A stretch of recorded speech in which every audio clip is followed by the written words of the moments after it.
So, you want to take on the Moons of Peril, eh? No worries, here's what you need to know. Moons of Peril, very simple, extremely choreographed boss fights. Great for learning early game mechanics. It's similar to Barrows, but the fights and rewards are more offensive minded as opposed to the defense associated with Barrows gear. Let's get into it. Before tackling the Moons of Peril, you'll need to have completed the prerequisite quest Perilous Moons. There's a really good guide made by a cool dude right there in the top right corner that you can check out if you need it. Outside of that, I would have a soft recommendation of 20 fishing, 30 cooking, and 38 hunter. This is so you can make all the food and potions you need in here. I'll get more into it later, but having these skills up to where they need to be will make Moons of Peril completely self-sufficient, meaning you only have to leave when you're done. No resupplying needed at all. There's your prereqs, let's talk getting there. The Moons of Peril are 3 separate fights taking place in the Neypotzli dungeon located in Varlamore. The easiest way to get there is utilizing a calcified moth, which can be bought off the GE. This item will teleport you to Camtorum, the city right before the dungeon. You'll need to have completed Perilous Moons to use this item, but I assume if you're here, you've already done that quest. Equipment for the Moons of Peril. This section is extremely simple, but critical. First off, attack style. Each of the Moons of Peril are weak to a certain type of melee attack style. The Eclipse Moon is weak to stab, Blue Moon to crush, and Blood Moon to slash. They have high ranged and magic defense, so high that you are by design expected to use melee for these fights. What you should be doing is bringing a weapon or weapons that can do all 3 of stab, slash, and crush damage effectively. This could be 3 different weapons like the Dragon Dagger, Scimitar, and Mace, or you could bring a weapon that does adequate damage for multiple attack styles like the Scythe or Osmumten's Fang. Whatever flavor of sauce you want. No matter what, bring something to use all 3 attack styles. Now, defense. Each of the Moon's attacks deal typeless slash damage which rolls straight against your melee defense. This hits through protection prayers and cannot be mitigated further outside of doing the mechanics properly. Because of this, just bring whatever gives you the highest amount of defense overall. I'm not talking anything crazy here. Barrows armor is great, Obsidian, the normal defense-centric wardrobe, you know? For my humble example here, I went ahead and brought a hodgepodge of early to mid-game gear that is realistically attainable relatively easily for most people. You can see the setup on the screen right here. I'm not some max level Chad, guys, you all know that. I just want to show the experience a mid-level player is going to see. So start with something like this and upgrade as you'd like. Ah yes, the best part of Moons of Peril. You don't need jack shit in the inventory if you have those recommended fishing, cooking, and herb lore levels I mentioned earlier. A standard inventory you will take into the Neypotzli dungeon is actually going to look something like this. Your teleports to get in and out of the dungeon, your weapon switches, and optionally runes to cast thralls if you want extra DPS for the fights. That's literally it. If you don't have the fishing, cooking, and herb lore levels, you're going to bring the normal standard food, prayer, restores, and combat potions as well. Alright, we've discussed equipment and inventory. Let's get a quick lay of the land since this is a large dungeon and you do need to navigate it. As I said earlier, the Moons of Peril are 3 separated boss fights, meaning you'll be able to break and resupply before moving on to the next one. The dungeon itself, Neypotzli, is a nearly self-contained area for resources, and the food and potions you can make here are stronger than any other option available. To make these potions and food, you'll use the campsites you made during the Perilous Moons quest. Let's briefly cover all of the resources available to you. First off, you can use the cooking stove to make a cup of tea, which will fully restore your run energy, so you never really need to worry about restoring run energy throughout this grind. For food, there are 2 options available, both of which can be found close to the campsites. You can use ropes to catch moss lizards in the Earthbound Cavern, which can be made into cook moss lizards. These lizards heal you for 33% of your cooking level or 50% of your hunter level, whichever one heals less. The other option is catching raw bream at the fishing spot in the Streambound Cavern, which can be made into cooked bream. Cooked bream heals for 33% of your cooking level or 33% of your fishing level, whichever heals less. Obviously, your choice here should be whichever food heals you more. Your cooking level does matter here too because it helps you gather resources faster, but I don't feel like getting into all that. It's fast, honestly, no matter what, and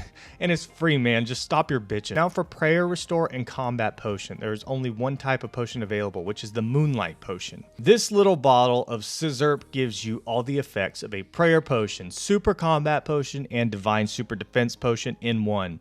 It's fucking prime stuff and makes you literally broken as hell in this place. To make it, you need Moonlight Grub Paste, which is obtained by picking moonlight grubs from grubby saplings found close to both campsites in either cavern. Once you snag the wormy boys, you're going to grind them into paste with a pestle and mortar, then mix the paste with a vial of water to create the potion. The vials of water can be gathered from the supply crates, just as an FYI. The potion initially is made with 2 doses, with the dose count increasing the higher herb lore level you have. Lastly, we have Moonlight Moths. These guys are scattered around every camp area and can be caught with level 75 Hunter and a Butterfly Net, or 85 barehanded. to restore 22 prayer points each. This can eliminate the need to consume moonlight potions, saving time on preparing more. I'll be honest though, I just use the potions. Since you aren't using protection prayers here and only using piety, it's just easy to keep your prayer up. But the option is there if you're feeling squirrely and want to do something a little different. As a last note, if you ever leave Neypotzli, all raw or cooked bream or lizards will be destroyed and moonlight potions will be reverted back into vials of water. Womp womp. Alright, you know how to prepare, and when it comes to these bosses, this is what my actual full inventory would look like. I typically just do bream for food because I think it's easier along with only 2 moonlight potions. Early on you may opt to have 3 or 4 pots, but ultimately it's going to look similar to this. I also keep most of the gathering supplies I get from the crates in my inventory just so I can re-up my food and pots quickly anytime I need to. That's totally optional for you, but I have found it to be more efficient in the long run. Alrighty friendos, you are looking like you are ready to tackle the moons. Let's get into the fights. The order of Moons of Peril does not matter much. Every time you kill one, you're going to be teleported to a camp near the next boss so you can re-up on supplies and prepare. Because of this, there is no hard recommendation. This is not an instanced fight, so you will see other players killing the moons too. Each boss has 500 HP, does a standard melee attack, and has 2 special attacks. Let's briefly discuss the standard attack phase since it is the same for all 3 bosses. So when you're fighting the 3 moon bosses, upon entering the room, the boss will immediately begin attacking you or will already be engaged with other players. It is your job to read the situation and react. The boss will always appear in the center, surrounded by moon-shaped circles on the floor. One of the circles will be highlighted with Eclipse protection. While attacking the boss, you need to stand in the highlighted circle on the floor to prevent the boss from dealing constant tick damage to you every single tick. Damage taken while not standing in the right place starts at 1 per tick, doubling over time to 16. It adds up very quickly, so make sure you do this mechanic properly. The circle highlighted with Eclipse protection will continuously move clockwise to the next circle every 2 attacks. These bosses do not hit fast, so this is very easy to adapt to and do properly. You can cheat a little after the second attack and go ahead and start moving to the next circle if you'd like. You will be the overachiever here and you will be judged, but that's okay, I guess. Loser. Now, when Eclipse protection reaches the full or empty moon circles on the floor, each moon will spawn a special attack. The special attacks differ for each boss, but in my brutally honest opinion here, they are extremely simple and you will master them very quickly. So don't worry, friend, I believe in you. After the special attack phase is complete, the boss will resume its standard attack phase, and you will need to wallow your ass over to the highlighted moon circle thing before you get spanked by the noodle tick damage once again. That's all for the standard attack phase. Let's get into each boss's special attacks, starting with the Eclipse Moon. Fighting the Eclipse Moon. This boss is weak to stab, so bring your stabby stick. As I stated before, once you get in, make sure you are standing on the correct moon circle thing to prevent the bullshit tick damage. Move with the circle every 2 attacks. Once the circle hits new or full moon, you're going to get one of the Eclipse Moon's 2 special attacks, which are Eclipse Shield and Mimic. For Eclipse Shield, the moon will spawn a big black sphere, or BBS as I like to call it, and begin attacking rapidly with rays of light. The aforementioned BBS looks like this. Get your head out of the gutter and focus up. Now, this shield will continuously move around the boss in a square. Your job here is to keep that shield in between you and the boss. A good tip here is you can walk and keep up with the pace of the shield perfectly, which is a lot easier to learn in my opinion versus running, but like I said in the quest guide, both methods are really easy. It's all fucking easy, man. You can also use the ground markers plugin on RuneLite to mark the exact tile you need to click. Science at work, I know. For Mimic, you are teleported to the center of the room and frozen in place. Clones of the moon will spawn around you, attacking you. Your job here is to face your character toward each clone as soon as it spawns to prevent damage. You absolutely need to react fast here. You only have a few game ticks, if that, to click on the correct tile to face the clone that spawns. The simplest method is to click the tile below or behind each clone as it spawns. My tip for this special attack is to zoom all the way out and make your camera overhead. This completely eliminates the need to try here, to be honest. Each time you successfully face the boss, you will attack it, which honestly makes this fight really quick because this boss fucking melts during this special attack if you do it properly. One last extremely pro sweaty, well, maybe not sweaty, tip I have here is you can bring heavy hitting weapons like the Soul Reaper Axe, Colossal Blade, or a God Sword to exploit this auto hit mechanic, just absolutely fucking this guy's shit up in the process. Not completely necessary, but fun nonetheless, and it makes you feel good about yourself, I guess. Alrighty, let's take a look at the Blue Moon. The Blue Moon, good beer, but only if I get that giant orange wedge with it because I'm a special boy. Anyway, the Blue Moon is weak to crush and is just like the Eclipse Moon when entering. React to the situation, make sure you get into and stay in the correct moon marking. Once you get to the full or empty moon, you'll be dealing with one of two special attacks, which are Weapon Freeze and Brazier. For Weapon Freeze, the moon unequips your weapon and puts it in one of 3 blocks of ice that spawn around the boss. Also, ice spikes are going to spawn on the floor. They're going to look something like this, and you need to avoid them. What you ultimately need to do here is find the ice block that has your weapon in it and punch it dead before the time runs out while avoiding the ice spikes. If you don't do it in time, you get Looney Tunes fucking anvil damage and everyone laughs at you. So don't do that. For Brazier, the moon extinguishes 2 Braziers at the edges of the room and spawns moving tornadoes all across the room, which disable your run energy. What you need to do here is run to each Brazier to light it while avoiding the moving tornadoes. As I said in the quest guide, this is basically just a simulation of the game Frogger. A useful tip here is the boss always pulls you to the center when the mechanic starts, but the tornadoes take a second to really ramp up. You only have a couple in the very beginning. You can make an almost completely unblocked beeline for the first Brazier early on if you are quick to react, so I would take advantage of that. If you ever get hit by a tornado, you're going to take some damage, have your run energy turned off, and once again, everyone is just going to laugh at you. That's the Blue Moon. Pretty cool, right? Let's take a gander at the last big bad.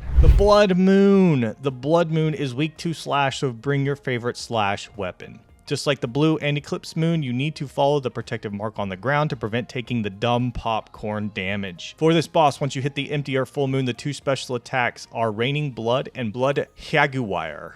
For Raining Blood, the moon will disappear and squeeze his oversized sponge from above, making drops of blood fall on the ground. Don't quote me on that, I'm just stating the facts. The pools will appear and you need to move out of them to avoid being drowned by said sponge blood. Really simple. Each time you successfully avoid the pools, the boss will take a small amount of tick damage. Anytime you get hit, you'll get damaged and the boss will heal. Boo! The other special attack is called the Blood Jaguar. During this, 8 blood jaguars will spawn around the room as well as a square of blood pools. One of the jaguars will be highlighted as you can see from my wonderful screenshot here. Overall, it's going to look something like this. Now, these jaguars periodically attack anything in front of them. Also, the boss will continue to summon the pools of blood in a square. So you have the jaguar attack from one side and the pools of blood spawning from the other side. You need to avoid both of these, so guess what you get to do? That's right! Your job is to dance back and forth between the jaguar attack and the pool of blood spawn. This mechanic is one that I personally call a cadence-based mechanic, which is completely centered around you reacting to multiple mechanics and clicking at the proper time. More importantly, these mechanics take time for people to learn. Here's my example, and my best piece of advice for this is to react based on the pool of blood spawning. I'll hyper slow down this example. If you pay attention to the pool of blood spawning, you'll see that I click on it literally right when it finishes fully forming. For me, that's the visual trigger I use to click on the pool of blood to move. Once I do that, I immediately click on the tile in front of the jaguar to move back,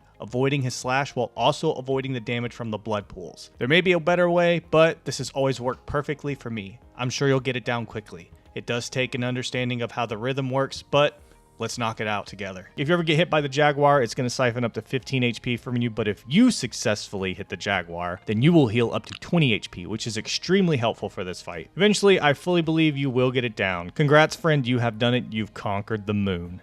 Alrighty, so we have conquered the moons. Now what?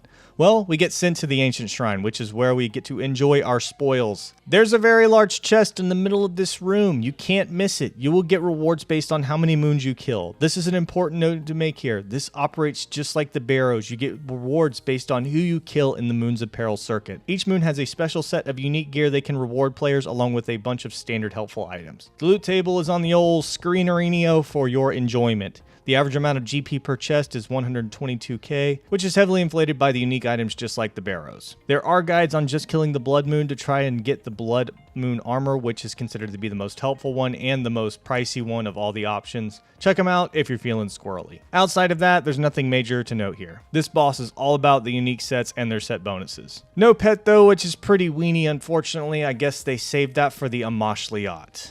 So with all that being said, if you were successful in defeating the Moons of Peril, congrats, friend. I am oh so very proud of you. Do me a huge favor, like the video, comment something sweet, and sub to the channel. I make guides, friend. Those benefit most from continuous interaction with my audience. Most importantly, if this guide is actually helpful, I want other people to see it so they can also share in the spoils of the Moons of Peril. Either way, thanks for sticking it out with me, man. Good luck, have fun, and I'll see you on the next one.